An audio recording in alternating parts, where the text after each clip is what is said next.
또 소제를 드리되 그 중에서 그의 손에 한 움큼을 채워서 아침 번제물에 더하여 제단 위에서 불사르고 또 백성을 위하는 화목 제물의 숫소와 순양을 잡음에 아론의 아들들이 그 피를 그에게로 가져오니 그가 제단 사방에 뿌리고 그들이 또 숫소와 순양의 기름과 기름진 꼬리와 내장에 덮인 것과 콩팥과 간 껍풀을 아론에게로 가져다가 그 기름을 가슴들 위에 놓음에 아론이 그 기름을 제단 위에서 불사르고 가슴들과 오른쪽 뒷다리를 그가 여호와 앞에 요제로 흔드니 모세가 명령한 것과 같았더라.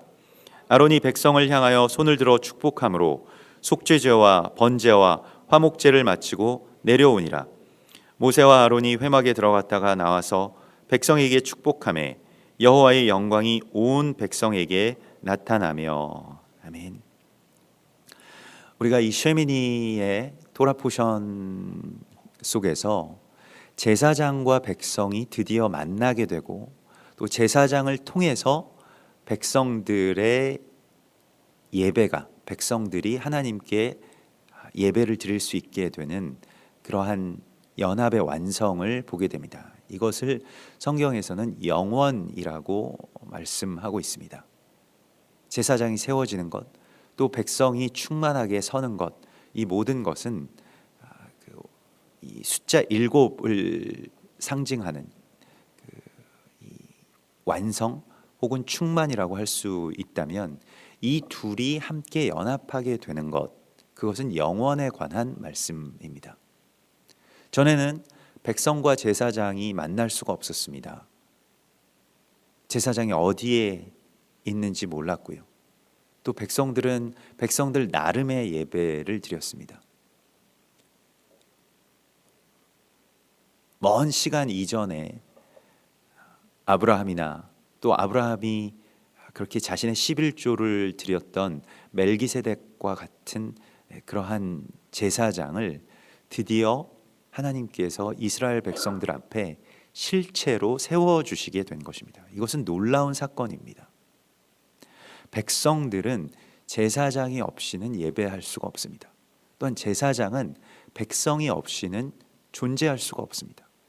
이 둘의 연합, 그것이 예배의 온전함을 이루고 영원한 하나님의 나라의 문을 여는 것을 우리가 이 말씀 가운데서 만나게 됩니다. 이것은 새 언약의 대제사장이신 예수아와 우리와의 만남이기도 하고요. 또 온 열방의 열국의 제사장 나라로 세우신 이스라엘과 또 이방 나라들이 함께 연결되는 예배이기도 합니다. 그래서 그들을 버리는 것이 세상의 화목이 되거든, 이 로마서 11장의 말씀이에요.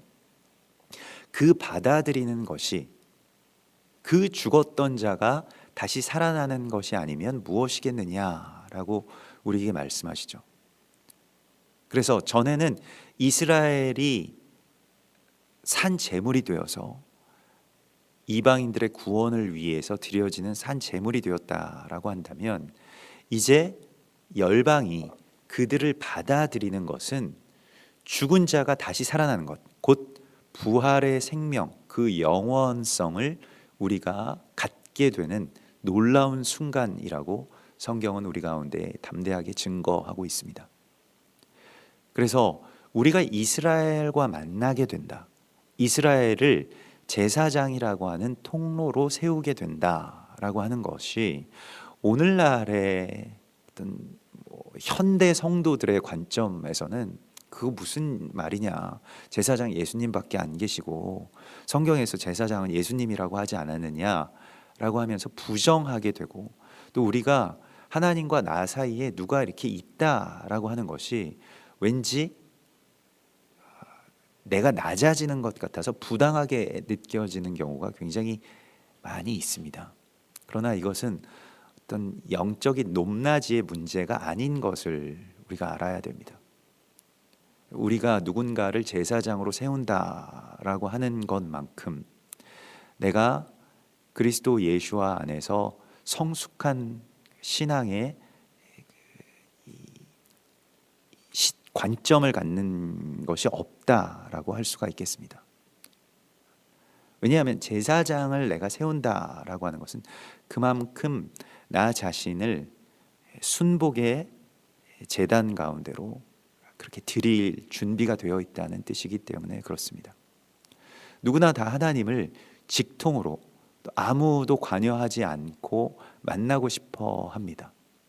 그러나 하나님께서는 누군가와 함께 연합하여서 나와 만나게 된다라고 말씀을 하시고 있죠. 제사장은 완전하거나 또 원래부터 거룩하거나 우리의 윗사람이 아닙니다. 다만 제사장은 우리가 제사장을 세우기로 결단하고 또 그 결단의 근거는 하나님께서 그를 기름 부어서 제사장으로 삼으셨다라고 하면 우리는 그 뜻에 그저 순복하는 것뿐입니다. 그래서 그 뜻에 순복하여서 제사장을 세우게 되면 이제 영적인 어떤 질서가 정렬되게 되죠. 이것이 중요한 것입니다.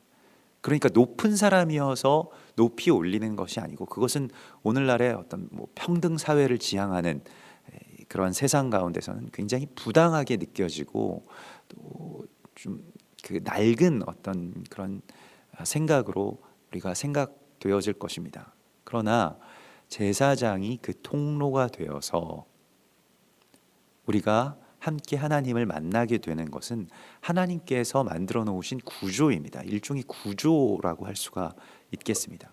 그래서 제사장이 굉장히 중요한데 실은 제사장이 세워지는 것이 여러 가지 어떤 장애가 있습니다. 먼저는 어떤 제사장의 성숙, 제사장으로서의 어떤 인격, 또 제사장으로서의 믿음, 이런 것이 처음부터 있을 리가 만무합니다. 그렇게 처음부터 날 때부터 제사장으로 태어난 사람은 없습니다. 굉장히 불완전하고 불안하고 심지어는 제사장임에도 불구하고 믿음이 없는 경우도 있습니다. 지금 이스라엘처럼요. 물론 하나님을 알지만 예수아가 메시아인 줄을 모르고 그걸 인정 안 하고 오히려 저주하는 그러한 백성으로서 살고 있기 때문에요. 마찬가지로 우리가 하나님께서 어떤 한 가정의 제사장으로 그 가정의 가장, 곧 아버지를 제사장으로 세우신다라고 말씀을 하시죠. 이것이 유월절 출애굽의 구조입니다.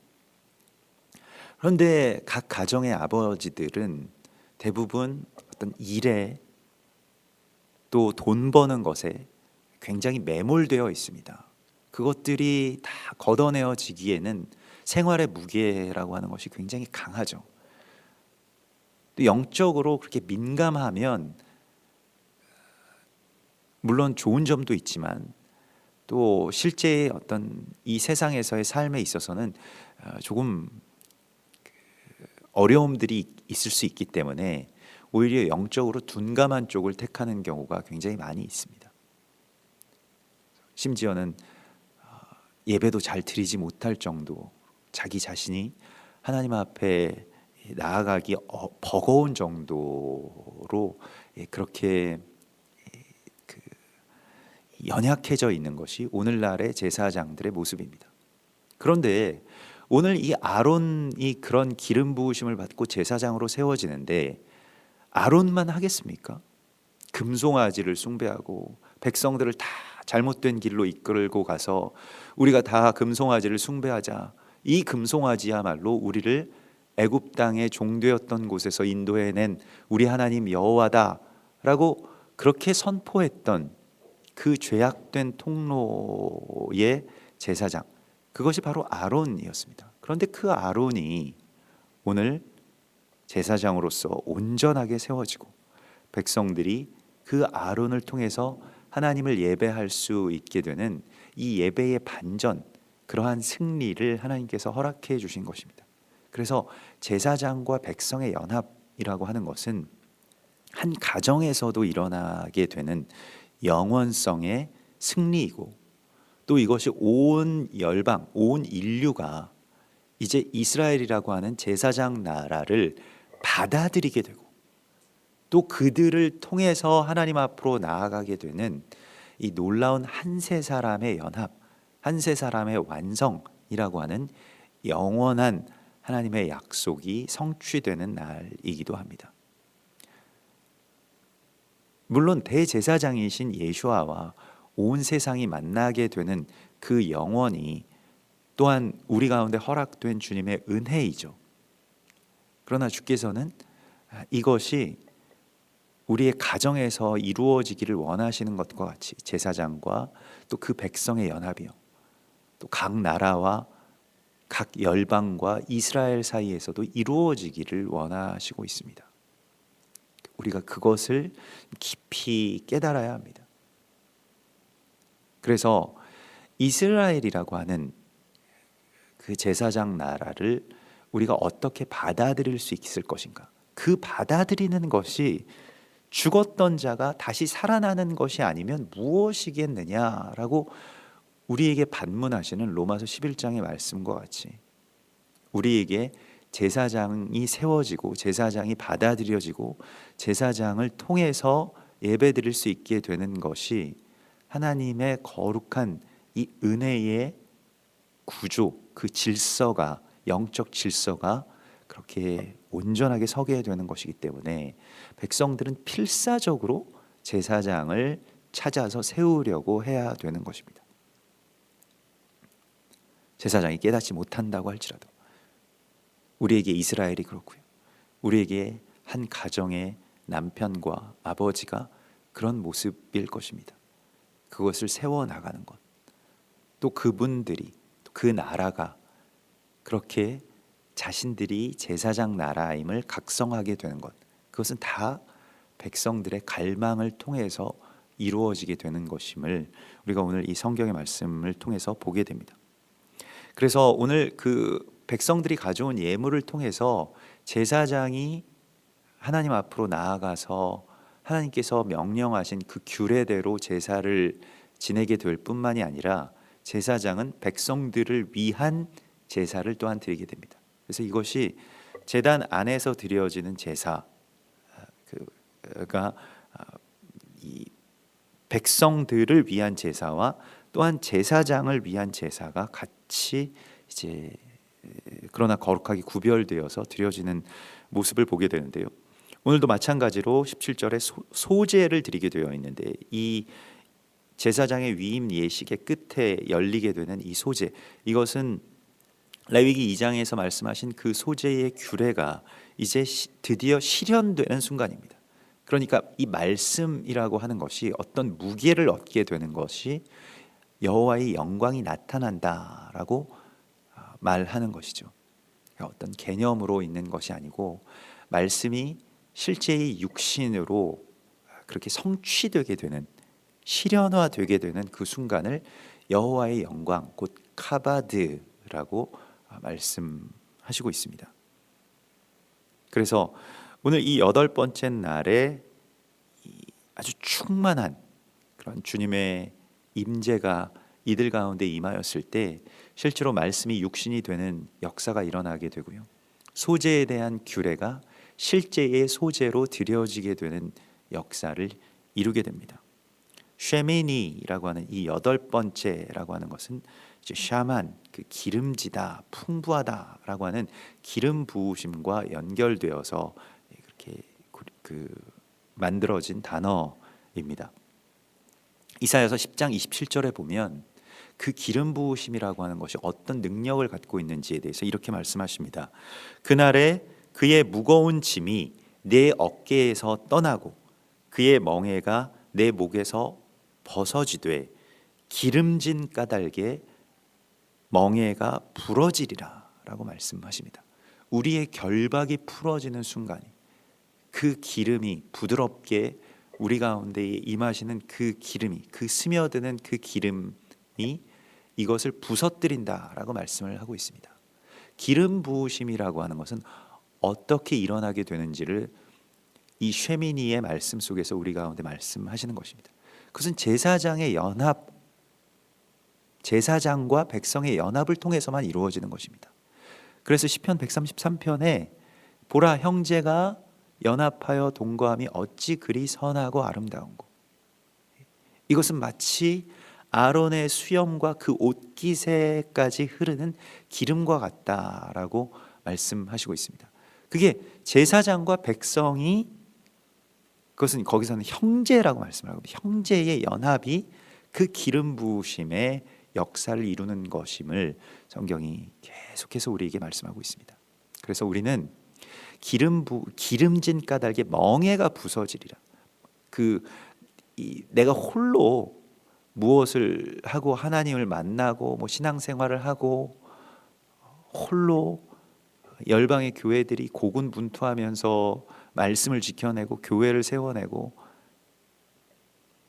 그것도 물론 가치 있는 어떤 투쟁이고 마땅히 우리가 어떤 시간까지 그것을 해내야 될 일이었다라고 한다면 그 다음에 충만함 가운데 이방인의 충만함 가운데서 이방인의 충만함이라고 하는 것은 어떤 숫자의 충만함이 아니고 물론 복음이 땅끝까지 전해지는 것과도 연결이 되겠습니다마는 우리가 이 연합에 대한 갈망을 품게 되는 것, 이스라엘 품게 되는 것, 그거 이방의 충만함이라고 할 수가 있겠습니다.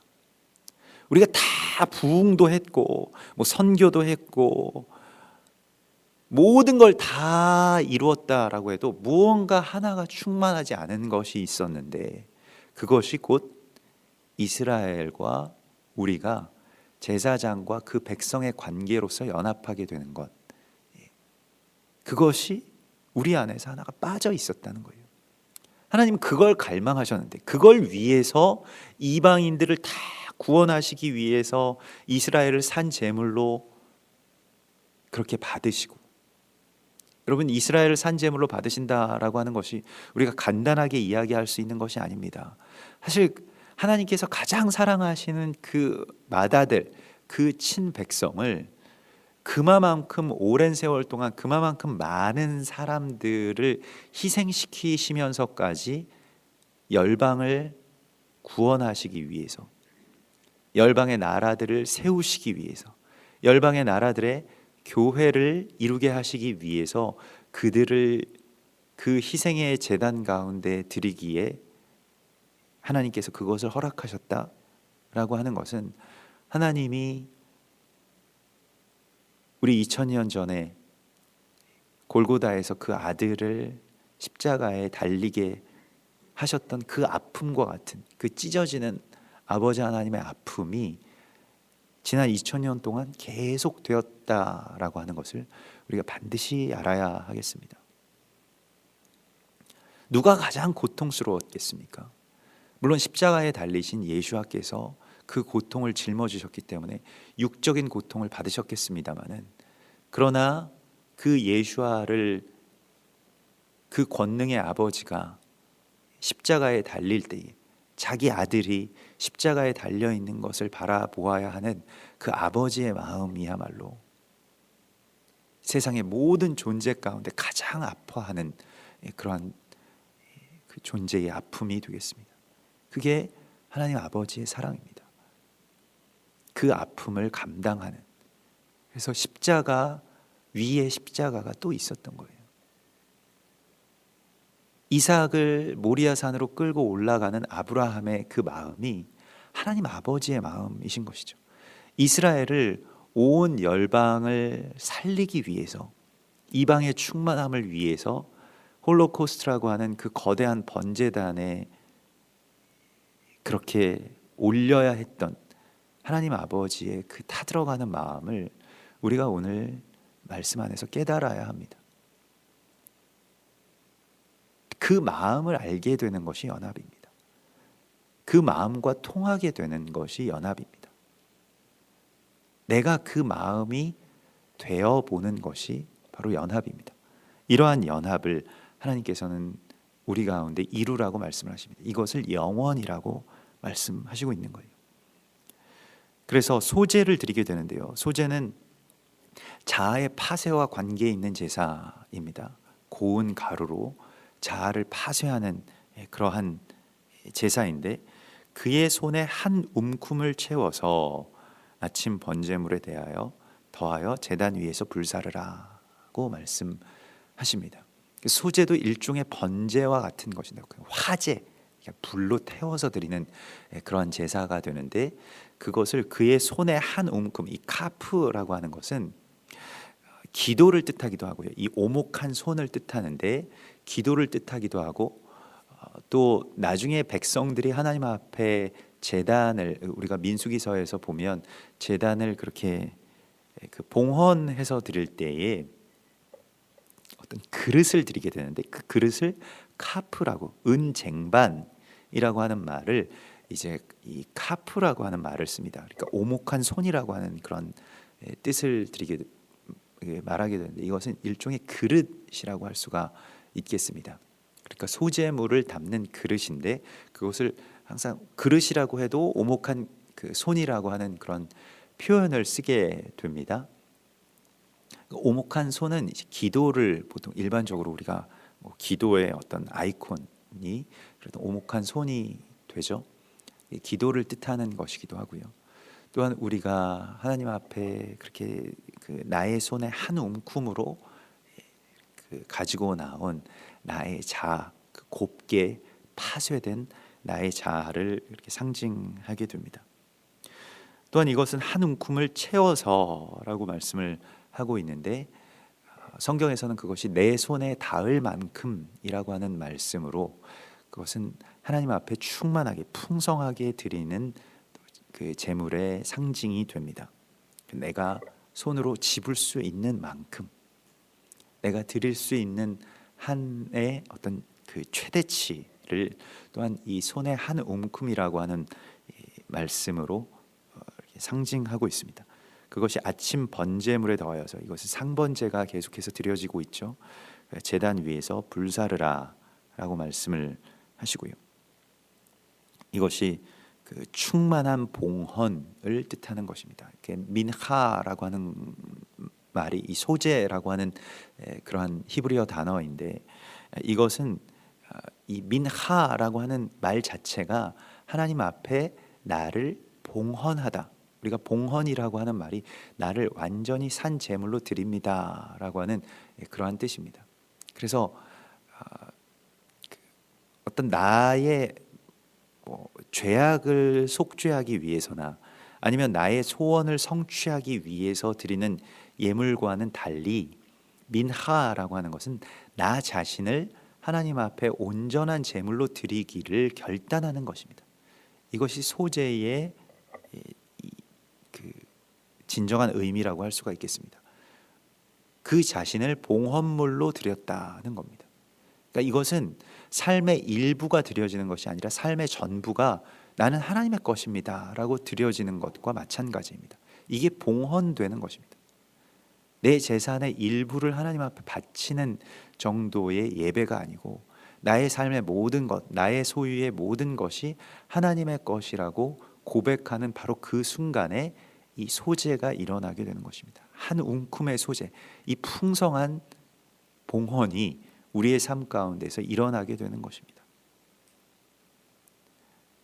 그래서 18절에서는 이제 제사장이 백성을 위하는 화제물의 숫소와 순양을 잡게 되었다라고 말하고 있습니다. 그 화목제물, 이 셀렘이라고 하는 것은 보답하다라고 하는 그러한 뜻이 되겠고요. 요한일서 2장 2절에 그는 우리 죄를 위한 화목제물이니 우리만 위할 뿐 아니요 온 세상의 죄를 위하심이라.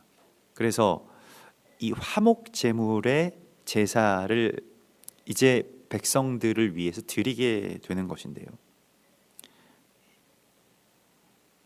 우리에게도 이와 같은 그 화목의 제사, 이 셀렘, 이것은 그 샬롬에서 나오는 것이고요. 샬롬이라고 하는 그 말도 이제 그 평안이라고 하는 말이 있습니다만은, 갚는다, 무엇을 내가 보상한다라고 하는, 그걸 통해서 샬롬을 쟁취하는 겁니다. 어떤 대가를 지불한다는 거예요. 이 화목을 위해서요. 그래서 화목을 위한 제사, 화목하게 하는 직분을 우리에게까지 맡겨주셨다고 고린도 후서 5장 18절에서 말씀하고 있습니다. 모든 것이 하나님께로서 났으며 그가 그리스도로 말미암아 우리를 자기와 화목하게 하시고 또 우리에게 화목하게 하는 직분을 주셨다라고 말씀하시고 있습니다. 그래서 오늘 이 제사장의 화목제가 또한 우리 가운데에 위임된 화목의 제사인 것을 우리가 깨달아야 합니다. 그래서 화목하게 하려면 그냥 좋은 게 좋은 거다, 뭐 이렇게 화해시키고, 물론 그것도 화목하게 하는 것이 될 수 있겠습니다만은, 화목하게 하기 위해서는 내가 무엇을 대신 갚아주어야 됩니다. 그러니까 그 화목을, 그 화평을, 그 샬롬을 파괴하고 있던 원인을 내가 대신 갚아주고 채워줄 때 참된 이 살렘, 곧 화목 제사가 완성이 되는 것입니다.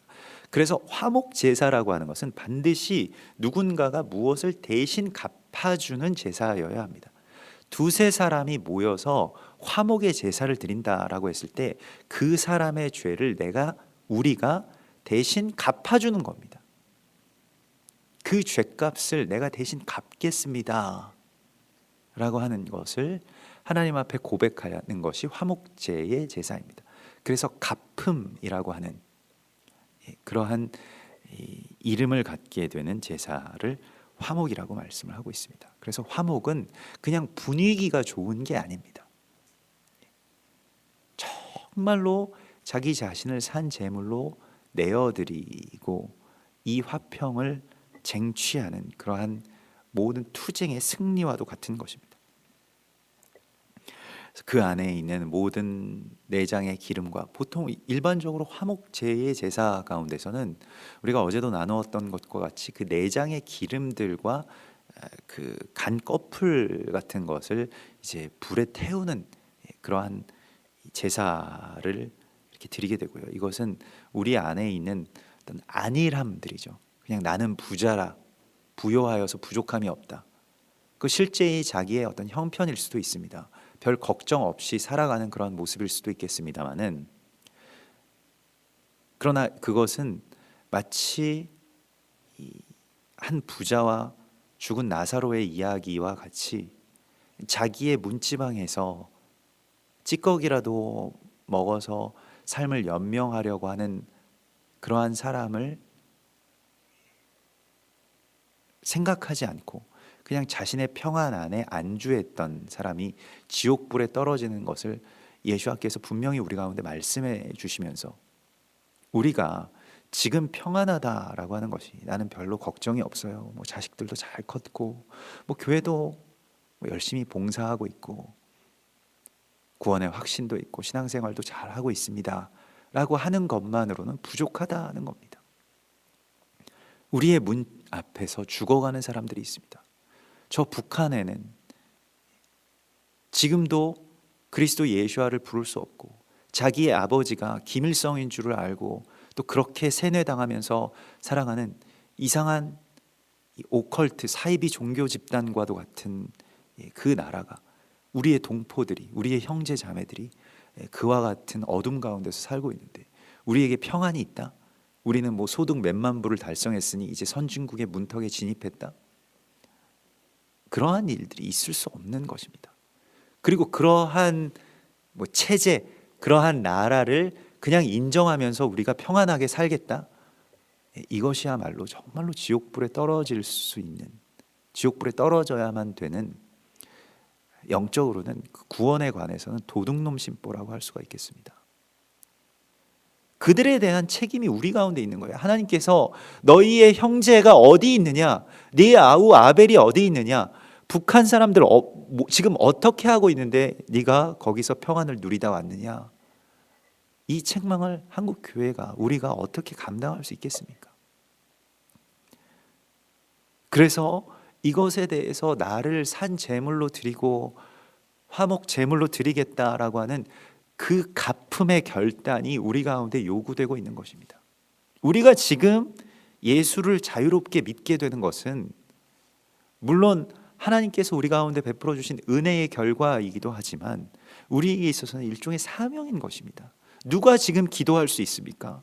누가 하나님 앞에 나아가서 애통한 마음으로 간구할 수 있습니까? 그 사람이 지금 하나님의 통로가 되어서 제사장적인 기도를 하나님 앞에 드려야 될 것인데, 우리의 마음에 너무 기름이 껴 있어서요, 그 아픔들이 느껴지지 않는 보호막처럼 기름이 껴 있는 거예요. 그래서 애통하지가 않습니다.